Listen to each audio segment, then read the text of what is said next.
Assalamualaikum warahmatullahi wabarakatuh. Waalaikumsalam warahmatullahi wabarakatuh. Bismillahirrahmanirrahim. Alhamdulillahi rabbil alamin. Wal aqibatu lil muttaqin. Wala udwana illa 'alal zalimin. والصلاة والسلام على أشرف الأنبياء والمرسلين سيدنا ومولانا محمد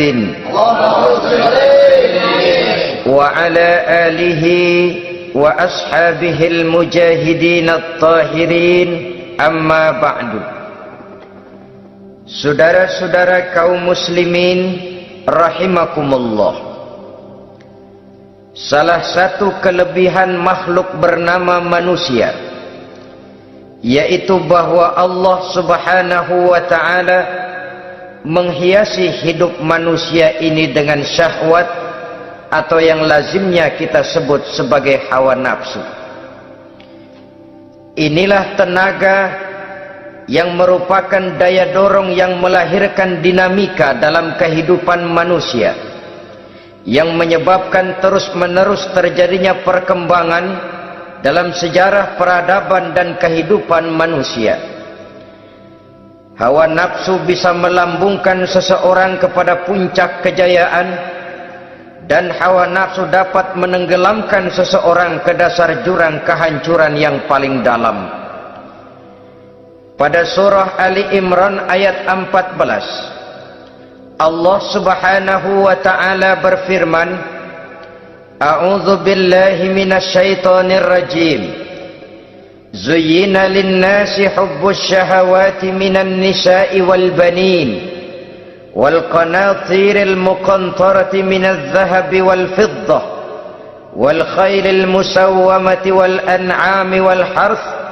Dzalika mata'ul hayatid dunya wallahu indahu husnul ma'ab. Mari kita perhatikan ayat ini lebih dekat lagi. Allah subhanahu wa ta'ala menjelaskan, Zuyyina linnasi hubbus syahawat. Makhluk manusia itu dihiasi dengan hawa nafsu.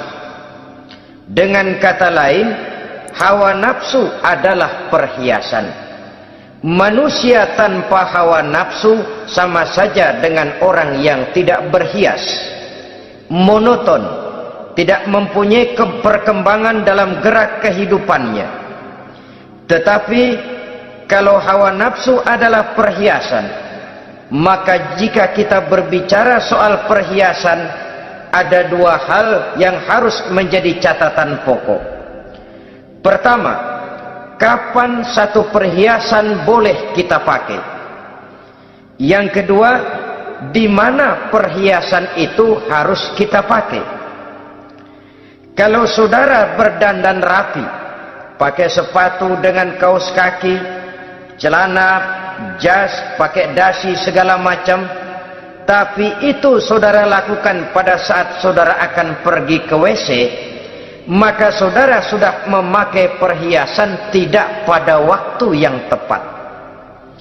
Begitupun sebaliknya, kalau jam tangan saudara pakai di kaki, kopiah saudara pasang di kaki, lalu sepatu naik ke atas jidat, maka saudara memakai perhiasan tidak pada tempatnya yang tepat. Demikian juga sifat yang bernama nafsu.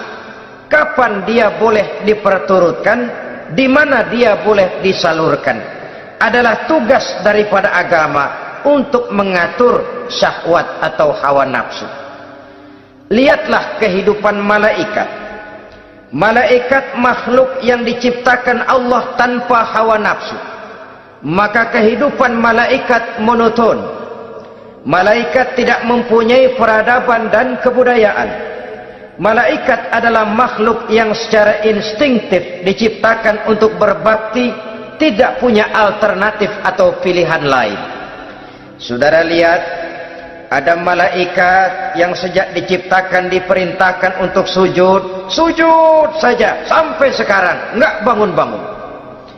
Ada malaikat yang sejak diciptakan diperintahkan untuk tasbih, tasbih saja, yang lain tidak.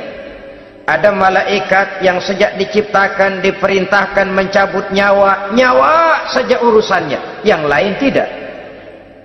Pekerjaannya monoton, tetapi memang karena tidak ada hawa nafsu, tidak ada kecenderungan malaikat untuk nyeleweng. Belum pernah kita dengar misalnya ada malaikat Jibril korupsi ayat. Ini kelihatannya ayat bagus ini, nggak usah disampaikan kepada bawahan Muhammad, dipakai sendiri saja. Tidak. Kita belum pernah dengar malaikat maut keliru mencabut nyawa orang yang belum waktunya modar. Belum pernah. Malaikat itu ibadun mukramun la ya'sunallaha fima amarahum wa yaf'aluna ma yu'marun. Maka kehidupan malaikat adalah monoton. Dinamika tidak ada, peradaban dan kebudayaan juga tidak ada. Andai kata bumi dan seluruh isinya diserahkan kepada malaikat untuk mengisinya, barangkali saudara tidak akan pernah kenal jembatan Semanggi, saudara tidak akan pernah kenal Monas, gedung-gedung bertingkat, gedung-gedung pencakar langit. Semua yang menggerakkan itu adalah karena manusia mempunyai hawa nafsu. Nah, kemudian pada kalimat berikutnya Allah memberikan rincian. Apa nafsu kepada apa yang paling menonjol dalam kehidupan manusia itu? Pertama, minan nisa, hawa nafsu kepada perempuan. Ini tentu yang ditujukan laki-laki. Dimanapun saja makhluk bernama laki-laki, kalau dia normal, tidak impoten, mesti suka kepada perempuan. Itu wajar, bin pantas alias normal. Tetapi tadi saya katakan di awal, nafsu kepada perempuan adalah perhiasan. Kapan makainya, di mana makainya, itulah tugas agama memberikan tuntunan dan aturan. Saudara-saudara kaum muslimin rahimakumullah, nafsu kepada wanita dapat mengantarkan seseorang kepada puncak kejayaan, tapi nafsu kepada wanita bisa menenggelamkan seseorang ke jurang kehancuran. Bergantung kepada latar belakang apa yang mendorong timbulnya syahwat tadi. Dengan kata lain, motivasi syahwat tadi digerakkan oleh iman dan ketakwaan, atau semata-mata karena memang syahwat yang merupakan kendaraan iblis. Penyelewengan pertama yang terjadi dalam sejarah kehidupan manusia adalah penyelewengan yang dilakukan oleh Nabi Adam alaihissalam pada saat ia memetik buah huldi. Kenapa itu dilakukan oleh Nabi Adam? Karena terdorong oleh rasa sayang dan cinta kepada istrinya Hawa. Sebenarnya Hawa lah yang merajuk, Siti Hawa lah yang membujuk, dan Nabi Adam oleh karena syahwatnya kepada istrinya memperturutkan bujukan Siti Hawa itu. Peristiwa Nabi Adam ribuan tahun yang lalu akan terus relevan sampai ke zaman kita sekarang ini. Berapa banyak orang-orang yang karena terlalu ingin menyenangkan istrinya, lalu tidak segan-segan melakukan perbuatan yang menyimpang, baik itu merugikan orang lain, merugikan masyarakat, bahkan merugikan bangsa dan negaranya. Seorang pedagang tidak akan segan-segan menipu. Sebaliknya pun begitu. Tidak jarang wanita di dalam kelemahannya bisa menenggelamkan dunia. Seorang suami yang jujur, polos, lugu, sederhana bisa jadi koruptor ulung karena didorong-dorong oleh istrinya. Istrinya barangkali bisa saja dibakar-bakar oleh tetangganya. Suaminya jujur, sederhana, kepala bagian, tempatnya basah tapi melarat. Istri rupanya tidak sabar melihat gaya hidup yang makin konsumtif, persaingan yang makin tajam. Suaminya dikipas-kipasin.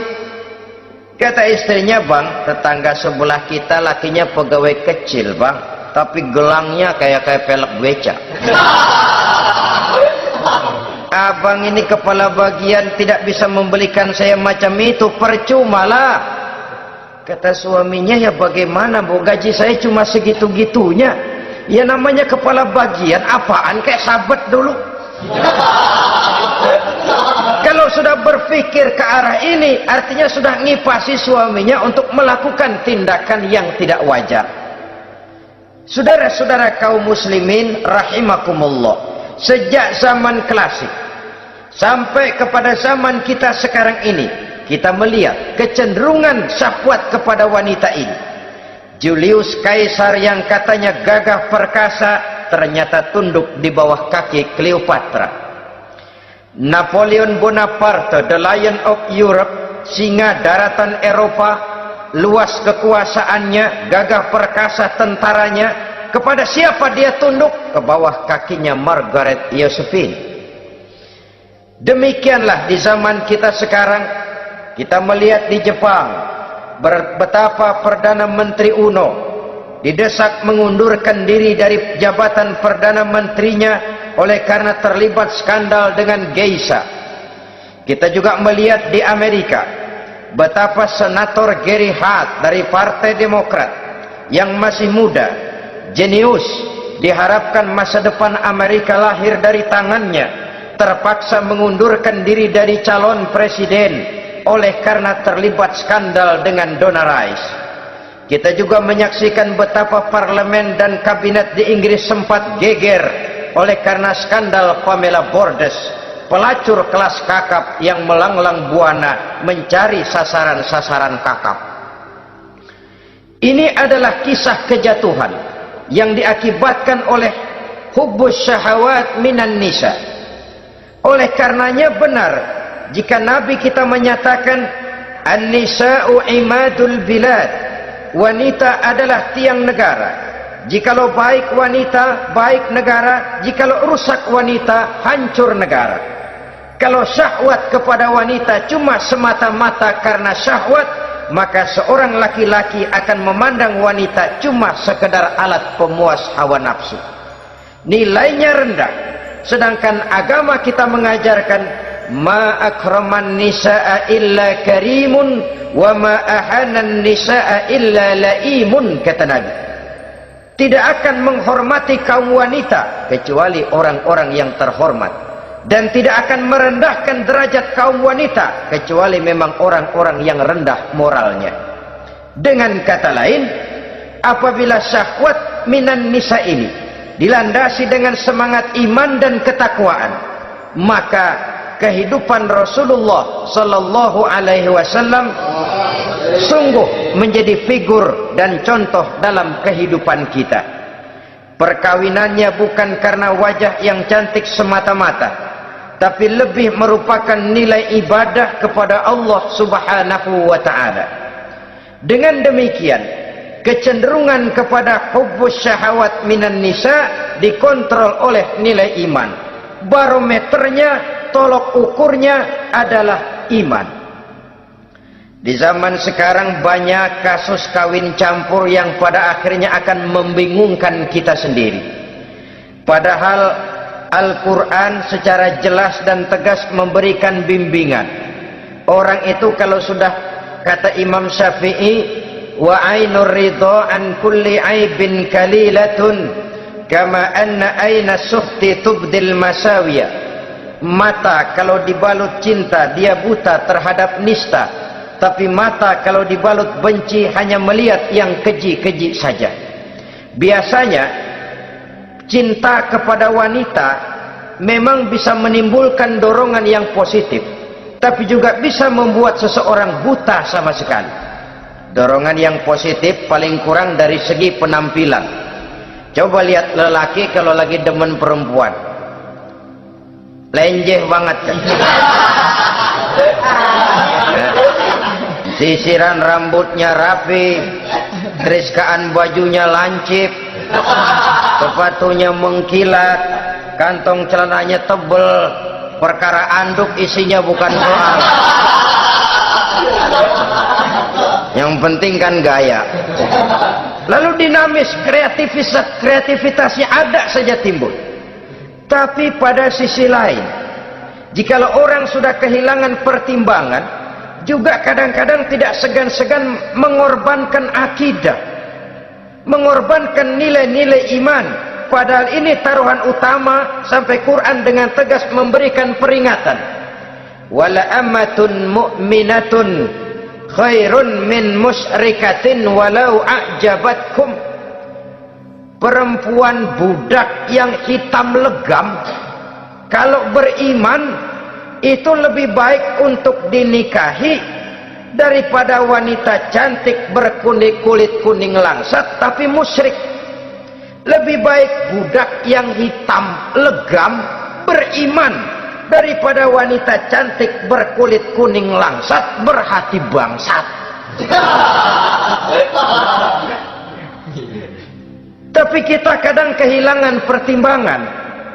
Karena agama, karena cinta agama digadaikan, karena cinta akidah terjual, karena cinta keyakinan jadi korban.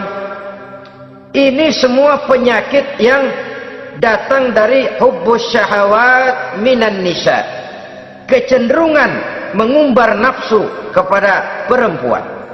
Ini memang perhiasan, tapi bisa juga jadi bumerang dalam kehidupan manusia.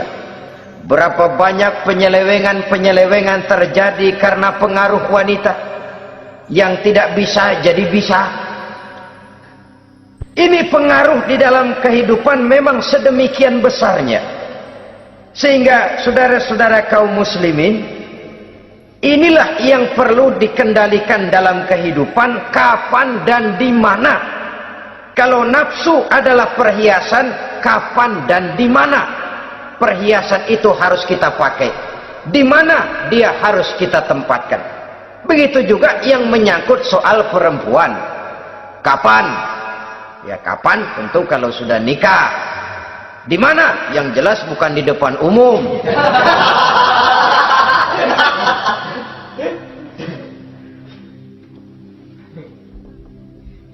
Ini nafsu yang pertama, minan nisa.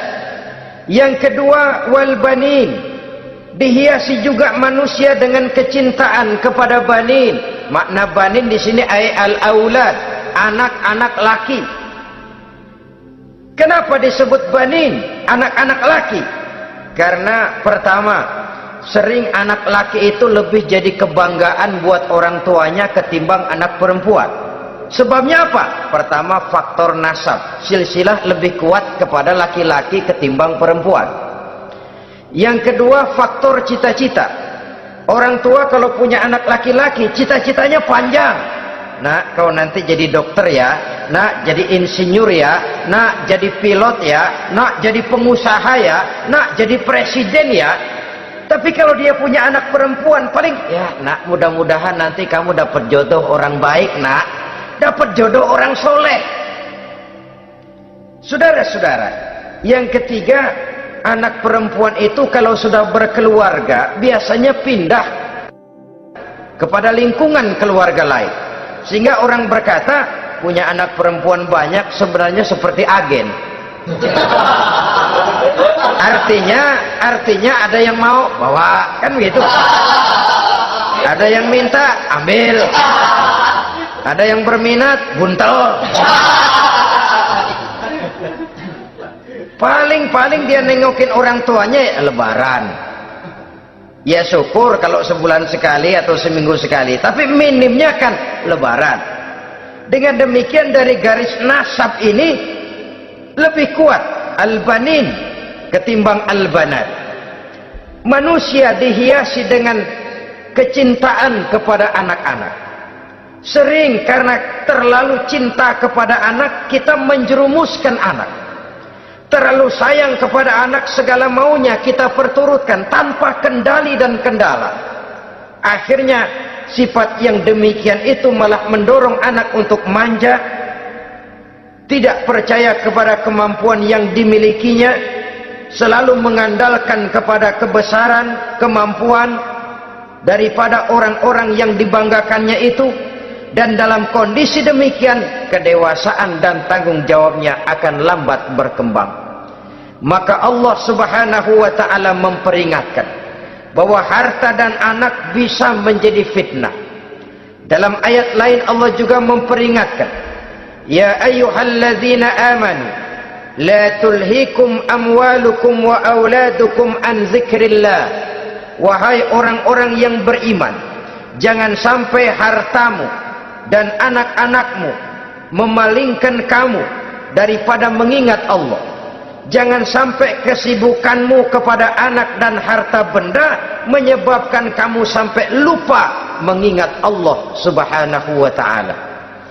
Berapa banyak manusia yang tenggelam dengan melupakan Allah, jauh dari agama, jauh dari tuntunan syariat, oleh karena disibukkan oleh persoalan anak dan persoalan harta benda.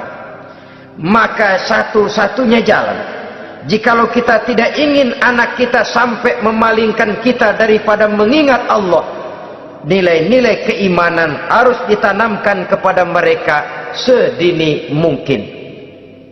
Dengan bekal ini, maka mereka, anak-anak kita, insya Allah tidak akan membuat kita orang-orang tua ini berpaling daripada mengingat Allah, berpaling daripada kehidupan beragama. Memang karena anaklah kita orang tua peras keringat banting tulang, pergi pagi pulang sore cari nafkah. Karena anaklah kita orang tua, kepala jadi kaki, kaki jadi kepala. Asal mereka bisa menikmati hari depan yang lebih baik dari yang kita nikmati sekarang ini. Tapi berapa banyak juga orang-orang tua yang tidak sadar akan amanah berupa anak ini. Mereka lalai, mereka bersikap masa bodoh, padahal tidak akan ada yang tidak dipertanggungjawabkan di hadapan Allah Subhanahu wa taala. Orang tua bisa mendapat pensiunan pahala kalau anaknya tumbuh menjadi anak yang soleh. Tetapi orang tua pun bisa saja masuk neraka karena anaknya menjadi anak yang kurang ajar dan orang tuanya sama sekali tidak pernah memberikan pendidikan yang sebagaimana mestinya. Saudara-saudara kaum muslimin rahimakumullah, kita tentu berharap memperoleh pensiunan pahala dan bukan mendapat tambahan dosa dari kekurang ajaran anak-anak kita akibat kita sebagai orang tuanya tidak pernah mau mendidik mereka. Dalam hadis ada diriwayatkan, ada anak kurang ajar, sembahyang tidak, puasa ibadah tidak, kenal Allah tidak, beriman pun tidak, dosa kelewat banyak, kejahatan berkarat. Di akhirat nanti disidang dia, ditanya, kamu kenal siapa Tuhanmu? Tidak. Kamu tahu siapa nabimu? Tidak. Kitab sucimu apa? Tidak tahu. Kiblatmu di mana? Tidak ada. Kamu sholat? Tidak pernah. Kamu puasa? Tidak pernah. Wah, kalau begitu kamu rusak sekali, kamu neraka. Anak ini mengajukan protes. Saya menuntut keadilan. Benar saya tidak kenal siapa Tuhan saya. Saya tidak tahu apa kitab suci saya. Saya tidak pernah mendirikan sholat, tidak pernah melaksanakan puasa. Pendeknya tidak ibadah dan tidak iman. Tapi semua itu terjadi sebab-sebabnya tidak lain karena orang tua saya tidak pernah mendidik dan mengajarkan saya. Orang tua saya tidak pernah mengarahkan saya ke jalan itu. Sampailah saya seperti keadaan yang sekarang ini. Orang tua saya enak-enakan ngaji, saya teler diantepin aja. Orang tua saya memegang kitab, saya megang botol. Dia tahu, dia diam saja. Dia tahu dan dia tidak memberikan peringatan. Karena orang tua saya lah, maka saya jadi seperti sekarang ini. Kalau saya harus masuk ke dalam neraka, saya menuntut keadilan agar orang tua saya juga ikut bersama saya gabung ke dalam neraka. Orang tuanya yang baik-baik dipanggil, sudah mau berangkat ke surga nih orang tua, dipanggil, "Ntar dulu mas, ini dulu." Mau kemana, gancang banget? Surga pak, nanti dulu urusan belum beres. Ini benar anakmu ini? Dilihat anaknya, iya anak saya ini. Waktu di dunia nggak pernah diajarin ngaji, nggak pernah. Sampai dia nggak kenal Tuhannya, nggak kenal nabinya, nggak kenal kiblatnya, nggak kenal kitabnya. Iya. Dia sembahyang, kamu dia nggak sholat, kamu diemin aja. Iya kali. Kenapa pakai kali? Yang benar ngomong nanti. Ramadan dia nggak puasa, kamu nggak tegur, kamu diam saja. Iya. Wah, kamu nggak tanggung jawab. Kamu tahu anak itu adalah amanah. Menyia-nyiakan amanah adalah khianat. Khianat adalah dosa besar. Jadi bagaimana saya? Ya kamu gabung sama anakmu, join ke neraka berdua bareng. Lantaran kamu tidak mau mendidik mereka, anak-anakmu, maka jadilah anak-anakmu seperti sekarang ini. Saudara-saudara kaum muslimin rahimakumullah. Sebaliknya, jikalau anak-anak kita yang kita cintai ini, yang merupakan buah hati belahan jantung, tumbuh dan berkembang menjadi anak-anak yang soleh, yang bermanfaat bagi masyarakatnya, bagi agama, bangsa dan negaranya, kita orang tuanya bolehlah tentram menerima pensiunan pahala. Menerima pensiunan pahala dari kesolehan anak yang ditinggalkannya. Alangkah nikmatnya mendapat pensiunan pahala.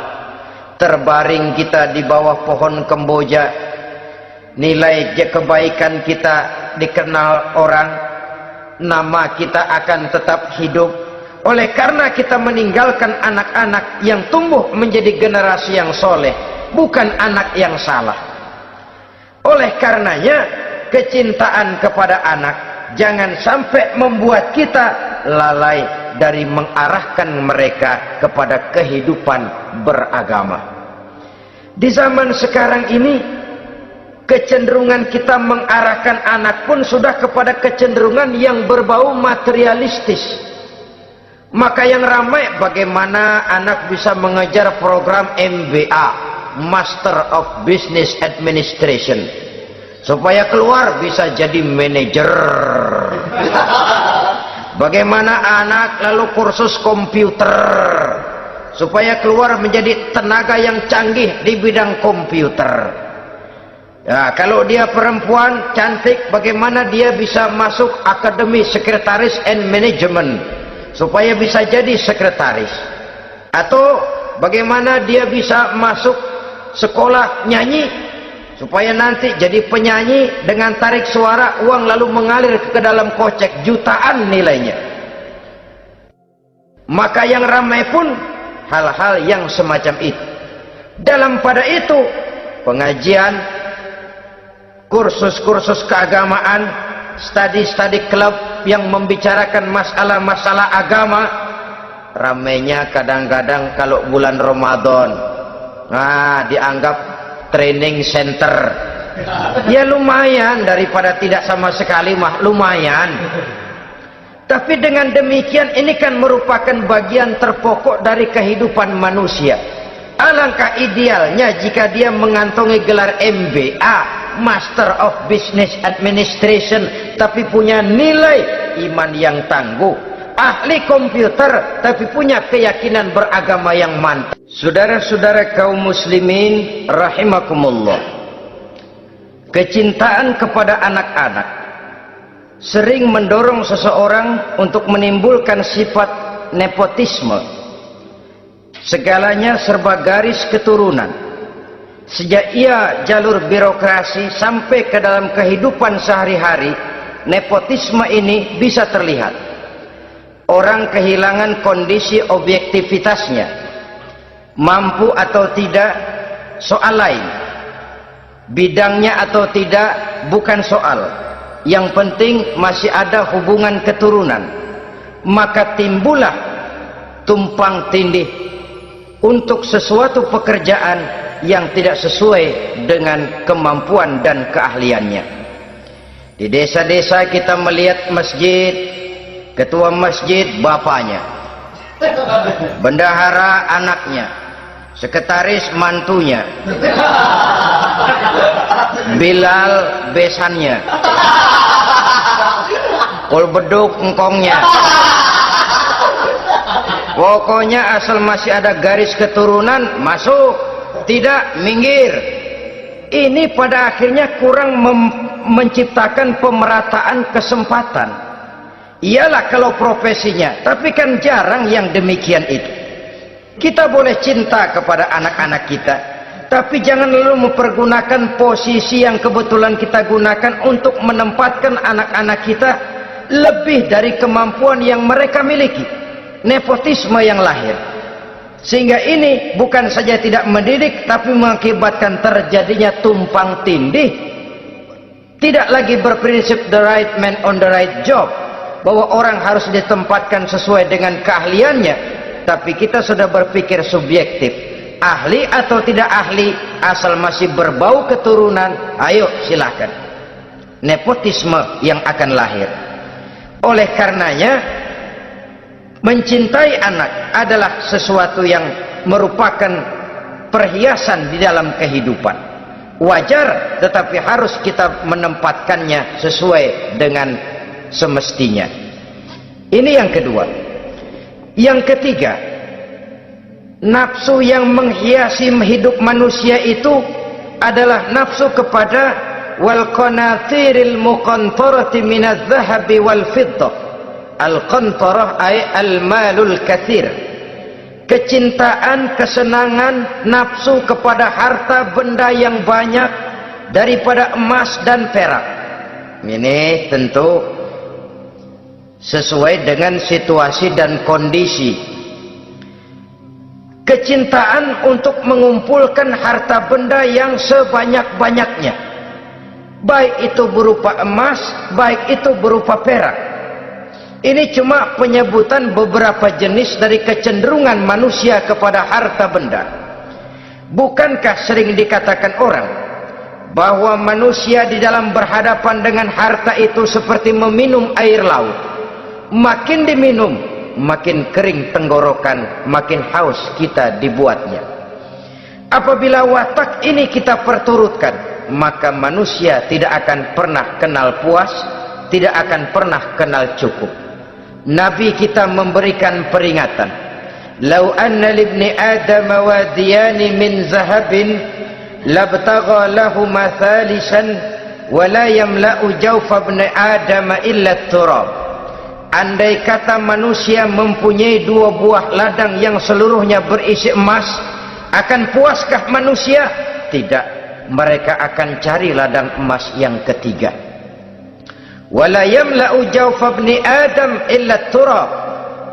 Sungguh mulut manusia ini tidak akan pernah penuh terisi kecuali kalau sudah disumpal dengan tanah.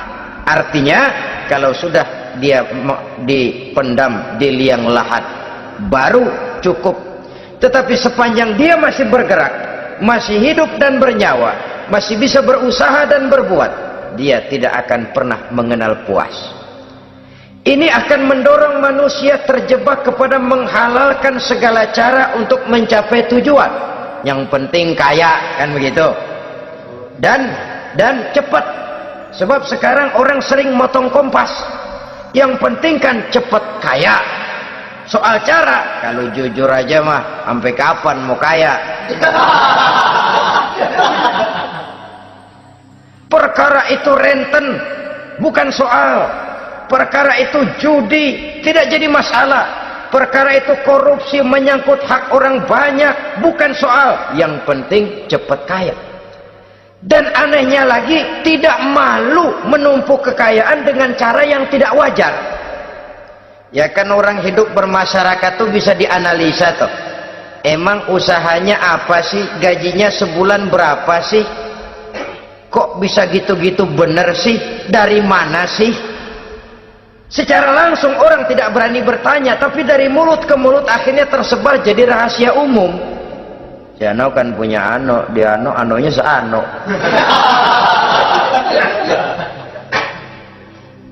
Ini bisa jadi bahan pertanyaan dalam kehidupan, akhirnya jadi gunjingan. Orang sudah tidak terlalu peduli dari mana kekayaan itu diperoleh, yang penting kaya. Dengan menghalalkan segala macam cara, terjebaklah ke dalam cara-cara mafia, terjebaklah ke dalam cara-cara yang tidak wajar, tidak bijaksana, memperkuat klik, clean, dengan menghantam yang lain. Saudara-saudara kaum muslimin rahimakumullah, bahwa manusia punya nafsu ingin kaya itu boleh. Agama memberikan tuntunan, memberikan aturan. Tidak hanya sekedar asal kaya, tidak hanya sekedar asal banyak harta. Malahan hadis menyatakan, kalau saudara diberikan umur panjang, pertanyaan akhirat cuma satu kok. Umurmu kau habiskan di mana? Kalau saudara diberikan amanah berupa ilmu pengetahuan, pertanyaan akhirat juga cuma satu kok. Ilmumu kau amalkan untuk apa? Tapi kalau kita diberikan amanah berupa harta benda, pertanyaan akhirat itu dua. Min aina iktasabahu wa fima anfaqahu. Dari mana hartamu kau dapat, kemana hartamu kau belanjakan. Dari mananya ditanya, kemananya juga ditanya. Depan belakang ditanya. Dan kalau mempergunakan harta untuk kesenangan syahwat, orang berani bukan main. Tapi kalau untuk kepentingan agama, yang hakikatnya untuk kepentingan dirinya sendiri, berat seperti nyabut bambu dari ujung. Orang kalau menyumbang masjid 100.000, itu kan zohirnya memberikan panitia masjid, tapi hakikatnya kan dia nabung buat dirinya sendiri. Seolah-olah dia cuma berkata, Pak, tolong saya titip 100.000, ini untuk kepentingan saya di akhirat nanti. Silakan uangnya mau dibelikan semen, pasir, kaca, pintu, jendela, silakan. Saya cuma titip, ini untuk saya di akhirat nanti. 100.000 Pak. Zohirnya dia memberikan kepada panitia masjid, madrasah, pesantren, yatim piatu. Hakikatnya dia nabung buat dirinya sendiri di akhirat. Malah tabungan ini bukan SDSB namanya, SDBS. Sumbangan dana berhadiah surga, itu SDBS namanya. Sekarang orang mengejar SDSB, lalu berat mengejar SDBS, sumbangan dana yang berhadiah surga langsung dari Allah Subhanahu wa ta'ala. Coba kalau dia main golf, sewa lapangan golf itu 400-500 ribu sebulan, paling 4-5 kali main. Beli stick golfnya saja sampai jutaan. Datang panitia pembangunan masjid 100.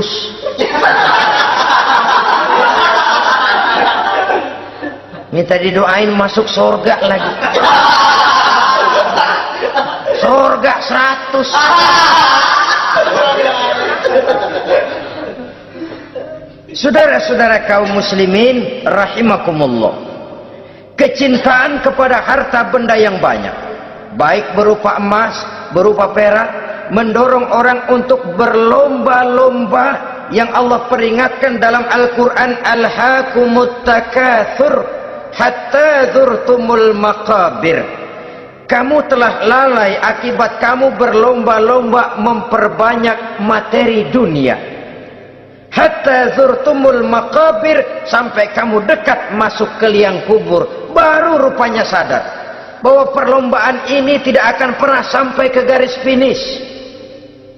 Betapapun jauhnya rally Paris-Dakar, garis finishnya ada.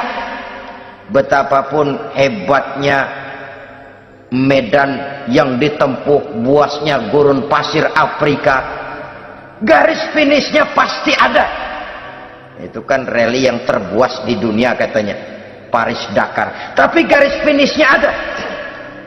Namun jikalau kita berlomba memperbanyak harta, kita tidak akan pernah sampai ke garis finish.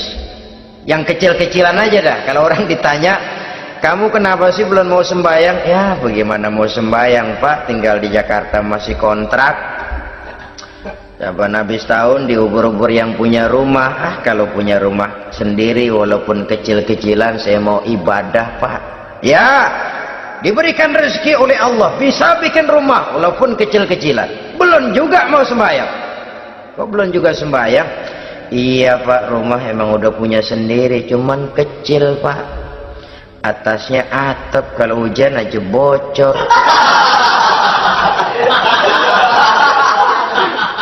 Kalau bisa bikin rumah yang permanen Pak, tenang, saya ibadah sembahyang saya rajin. Iyalah diberikan rezeki bisa bikin rumah permanen, bagus rumahnya. Lain lagi, iya rumah sudah permanen, tembok, ubin, cuman isinya belum ada Pak perabotannya. Aduh. Kalau punya peralatan rumah tangga yang memadai, tenang saya ibadah. Diberikan juga rezeki bisa beli perabotan rumah tangga yang lumayan. Di atas tekelnya sudah pakai karpet, mebelnya spaghetti, tempat tidurnya alga spring bed dan low pillow. Ada kulkas, ada TV, di sebelah TV ada kunci mobil. Kuncinya mobilnya.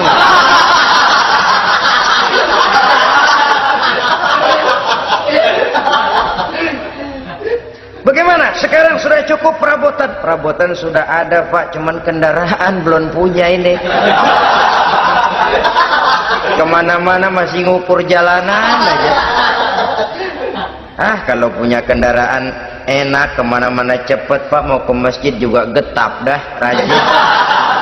Diberikan rezeki bisa beli kendaraan. Lain lagi nanti sudah punya sepeda pengen punya motor kepengen punya mobil kepengen punya pesawat terbang pengen punya kapal induk. Sudah punya kebun pengen beli sawah, sudah punya sawah pengen punya gunung, sudah punya gunung laut diborong.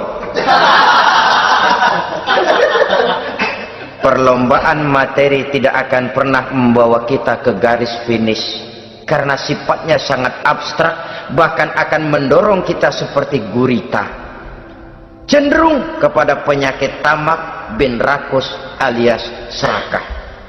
Dengan demikian saudara-saudara, bahwa kecintaan kepada harta merupakan nafsu, dan nafsu itu adalah perhiasan, dia bisa menjadi daya dorong positif. Kalau dalam upaya memperoleh harta itu kita tidak akan keluar dari tujuan keridhaan Allah. Saya cari nafkah tapi yang Allah ridho. Saya ingin kaya tapi dengan cara yang Allah ridho. Ini kunci yang akan menyelamatkan kita manusia dari perangkap menghalalkan segala cara. Ini yang ketiga. Yang keempat, dihiasi manusia itu dengan nafsu kepada wal khailil musawwamah, kuda yang bagus, kendaraan yang bagus, kuda yang terpelihara. Al musawwamah ada yang mentafsirkan ar-ra'iyah. Ar-ra'iyah itu yang digembalai, binatang ternak, kuda yang digembalai atau kuda yang diikat. Artinya kalau dulu kan yang namanya tuan-tuan tanah itu baru dibilang bejeger kalau kemana-mana naik kuda. Jet set zaman dulu itu udah kelompok jet set, itu kendaraan. Kalau sekarang baby benda, dulu mah kuda band.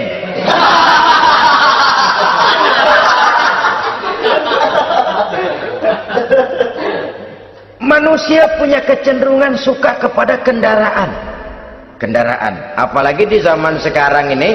Wah, iklan-iklan itu kan sangat menggoda kita, melayani segala macam bentuk penjualan.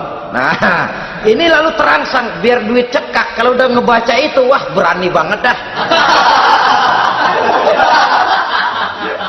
Tahu duit nggak mungkin cukup, tapi begitu baca melayani segala macam bentuk penjualan dengan fasilitas ringan. Nah, jadi dah. Jadi juga punya mobil, jadi dah. Perkara utang itu bakal nyekek leher, bukan soal.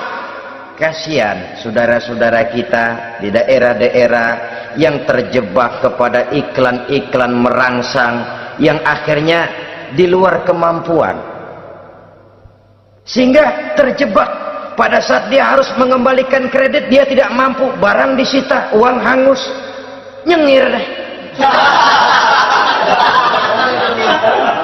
Bekipas sembari tahlil.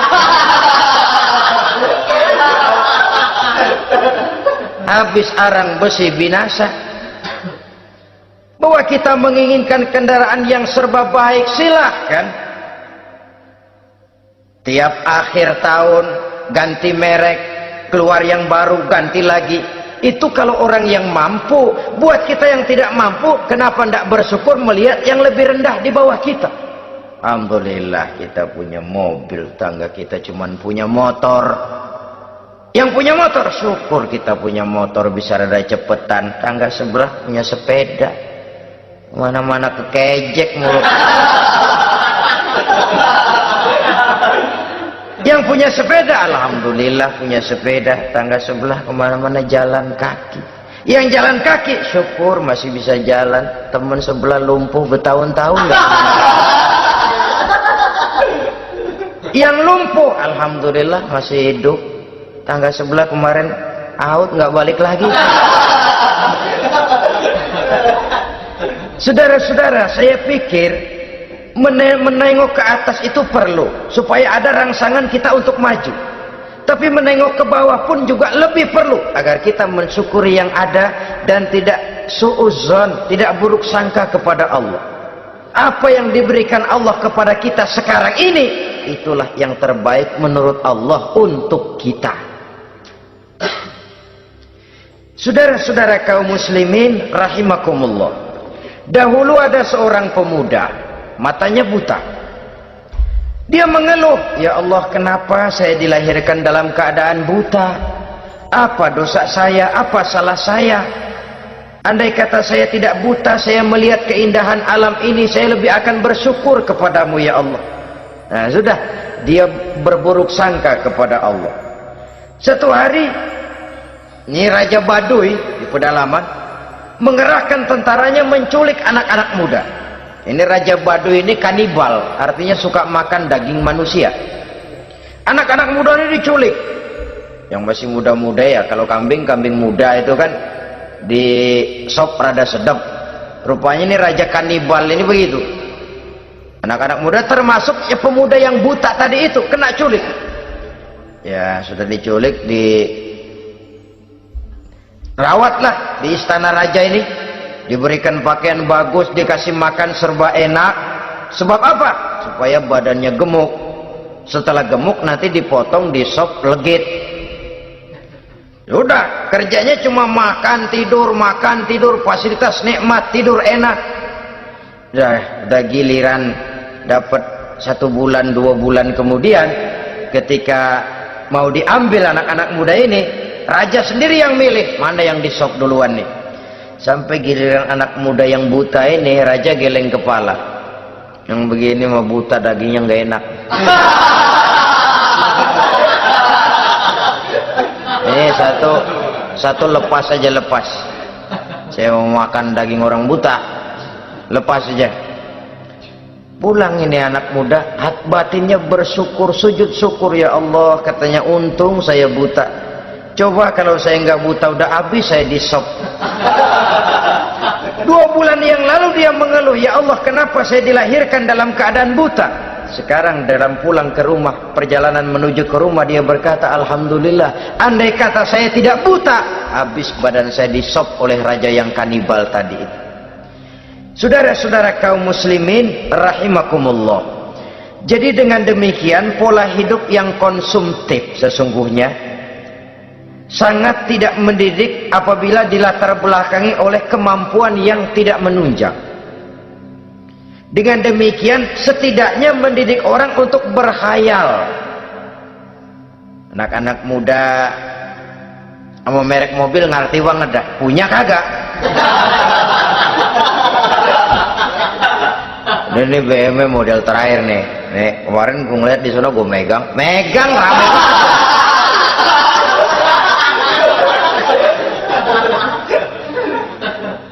Tulul amal ini kalau tidak diimbangi dengan saluran yang positif, dia akan terjebak kepada penyakit tulul amal, panjang angan-angan.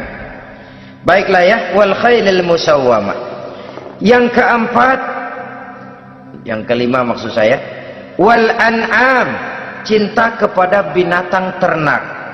Manusia ini kan punya kecenderungan macam-macam. Setelah rumahnya bagus, hartanya banyak, kendaraannya cukup, ingin beternak. Jadilah peternak.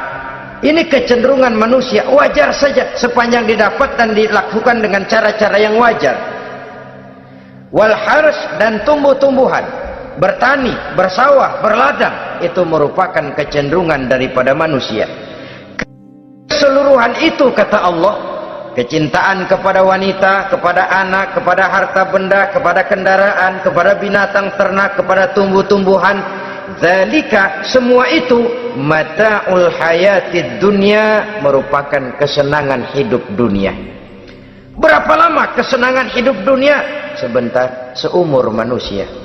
Seumur manusia.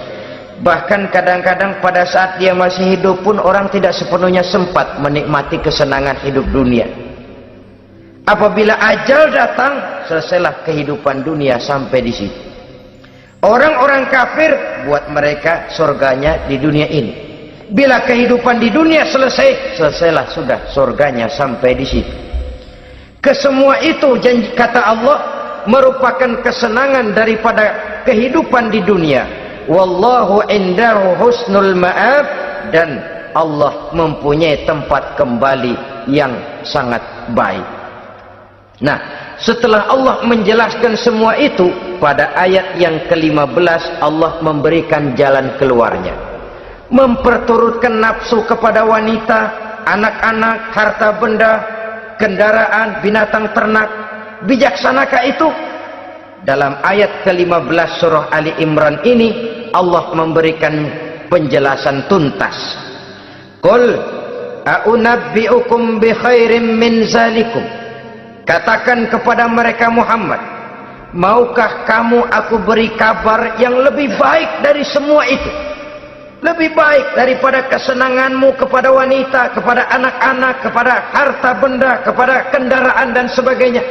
Mau kamu aku beritahu yang lebih baik daripada semua itu? Jawaban tentu mau. Kalimatnya bukan ukhbirukum, a'unabbi'ukum.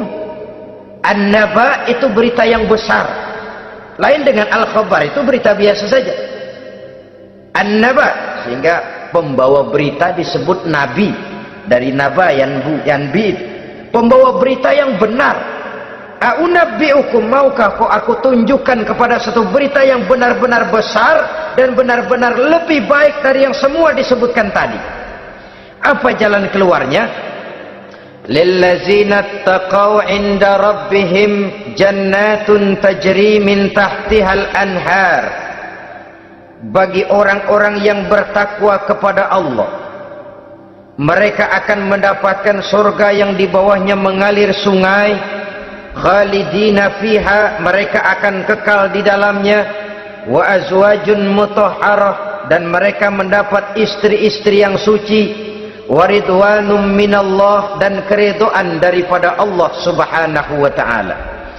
Kalau kamu hai orang-orang yang beriman, kalau kamu hai manusia menyangka bahwa nafsu kepada wanita, anak-anak, mengumpulkan harta benda, kendaraan yang menarik, binatang ternak dan tumbuh-tumbuhan itulah yang lebih baik untuk kesenangan dunia, memang itu kesenangan dunia. Tapi nih, seolah-olah kata Allah, nih saya kasih tahu kamu, aku beritahu yang lebih baik dari semua itu. Apa? Takwa kepada Allah. Kecintaan kepada wanita. Kalau takwa dasarnya, orang nggak amburadul, nggak semrawut, nggak pokoknya gue masalah perempuan dan membuat terus. Tapi punya kaidah, punya norma. Demikian juga kepada anak-anaknya. Demikian juga kepada harta benda. Pokoknya asal harta, mau halal mau haram, tekuk terus deh. Semuanya dilandasi oleh taqau, lillazina taqau, oleh ketakwaan kepada Allah. Nah, ketakwaan ini akan menghasilkan apa? Inda rabbihim jannatun tajri min tahtihal anhar, melahirkan, menghasilkan surga yang di bawahnya mengalir sungai-sungai. Saudara-saudara kaum muslimin rahimakumullah, jika kita menyangka bahwa wanita bisa memberikan kesenangan, iya, kesenangan dunia. Jika kita menyangka bahwa harta benda bisa memberikan kesenangan, iya, kesenangan dunia. Jika kita menyangka bahwa kendaraan bisa memberikan kesenangan, iya, kesenangan dunia. Tapi kita tidak cuma ingin itu, kita ingin itu semua juga bisa membawa kesenangan akhirat. Caranya landasi dengan takwa. Kesenangan kepada wanita didasari dengan takwa. Maka jangan jadikan wanita cuma sekedar alat pemuas hawa nafsu. Kesenangan kepada anak-anak dilandasi dengan takwa. Maka anak-anak diarahkan kepada jalan yang diridhoi Allah. Kesenangan kepada kendaraan dilandasi dengan takwa, maka kendaraannya selalu mengarah berjalan menuju jalan takwa, diridhoi oleh Allah Subhanahu wa taala. Kalau tidak, tuh mobil asal lempengan Ancol gancang banget dah. Tapi giliran dihadapin ke masjid, mogok melulu mobil. Urusan ngaji ada aja halangannya tuh kendaraan. Tapi kalau untuk urusan maksiat ngebut benar-benar. Dilandasi dengan ketakwaan, sehingga dengan demikian tidak hanya sekedar surga di dunia ini, tapi lebih-lebih di surga di akhirat nanti. Khalidina fiha, kekal. Kalau dunia ini kan zillun zail, bayangan. Hari ini kita jaya, besok kita bangkrut. Siapa yang mau menghalangi? Hari ini kita melambung, besok kita nyungsep. Siapa yang bisa menarik? Tidak kekal, berubah, temporer, relatif. Di sana kebahagiaan yang dilandasi dengan takwa ini sudah surga, kekal di dalamnya, azwajun mutahharah, mendapat istri-istri yang suci. Suci dalam arti belum pernah dijamah orang lain, suci dalam arti tidak pernah terkena halangan seperti men misalnya, baik menstruasi atau mencret, itu tidak. Azwajun mutahharah, konon makna mutahharah ini ya artinya juga bisa selalu gadis, bidadari itu selalu perawan, tidak pernah janda, walaupun tiap hari dipakai perawan terus. Dan yang lebih penting, waridwanum minallah, mendapat ridho dari Allah Subhanahu wa taala.